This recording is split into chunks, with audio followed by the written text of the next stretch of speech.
This is an INTN Citizen Report from Israel.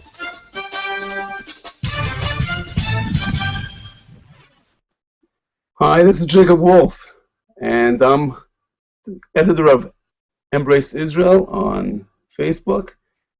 I made Aliyah in 1993, and I saw that very ambivalent handshake of Yitzhak Rabin with Arafat on the White House lawn. And for the life of me, I don't know how we got here 21 years later. I've lived through all of it. I still feel as a young guy with a lot to give to the country still. I was a combat medic, and I just don't know how we got here. How we are constantly reviewing our own, or going over the same old mistakes every single time. I listen to the news in Israel, and it seems like we aren't getting anywhere. So I wanted to really comment to all of you out there in the world about why this has to be Hamas's last stand. This has to be the end of Hamas, and for 5 quick reasons. One is that anytime someone attacks a large piece of real estate, like a city in any country around the world, there has to be a quick resolution to it, and there cannot be any kind of quiet for quiet. No, there has to be a total liquidation sale on terrorists. And the faster that Hamas is talked about like the dinosaurs, the better. We've been here a year and a half ago and a year and a half before that.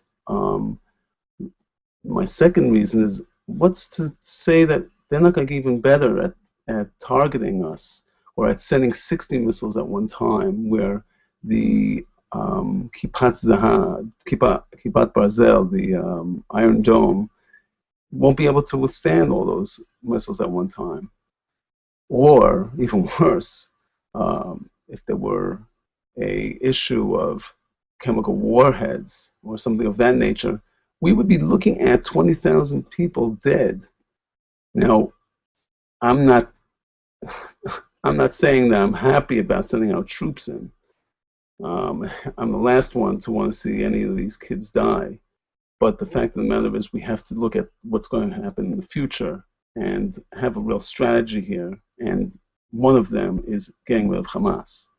The third reason would be, it would be sending a nice message to Abbas, who's as big a terrorist, and the Fatah and PA are as big a terrorist organization as Hamas is. They have to go. So that would be the third reason. Fourth reason is, Bibi Netanyahu has a president in the Oval Office who's an incompetent fool, or he's a Marxist who's really smart. One way or the other, he is irrelevant, and he's seen by all of America's allies and enemies as irrelevant, and therefore the guy has no hand in it, has already written off Israel even before the action started. So Bibi has a clean slate here to do whatever he wants, because Obama means absolutely nothing to nobody. Now, the last thing is, right now Hamas is in a very tenuous position. It seems that their funding from Iran has stopped. Now, that means that they have very little latitude in terms of getting more ammunitions at this point. And wouldn't it be nice to see them without anything to fire from hospitals and apartment buildings, as well as schools? It would be really, really nice to see them, for lack of a better word, armless. And therefore, when you have Iran, Syria, even Saudi, busy with other conflicts in the area, this is the ideal time to get rid of Hamas. And the last thing is that Israel is behind its prime minister. Yeah, there's leftists like every other place, but they are behind our prime minister. So, Prime Minister, God bless you, and get rid of Hamas. Have a good day now.